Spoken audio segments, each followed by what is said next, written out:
இந்த வண்டியில் ஹைவே ரைடில் எனக்கு பிடிச்சது அந்த ரேஸ் மோட்டில் ஒரு கிக் இருக்கும் பாருங்கள். அந்த கிக்கு எப்படின்றது நான் உங்களுக்கு இப்போ காமிக்கிறேன். இப்போ நாம் ரேஸ் மோடை போட்டு டெஸ்ட் பண்ணுவோம். நான் சொன்ன அந்த கிக் அப்படின்றது நார்மலாக நம்ம ஒரு 70ல் போகிறோம். ஒரு 10 கிலோமீட்டர் ஸ்பீட் எப்படி ரீச் ஆகுது பாருங்கள்.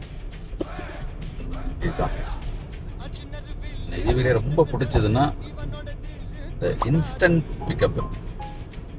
நம்ம நார்மலாக இப்படி உட்காந்துருப்போம், இப்படி அழுத்தினோடனே அப்படியே இப்படி போகுது பார்த்தீங்களா, அதுதான் இந்த வண்டியில் ரொம்ப பிடிச்ச விஷயம். இந்த வண்டி அப்படியே தூக்கிட்டு போகிறது நல்லாவே நம்மளால் ஃபீல் பண்ண முடியுது.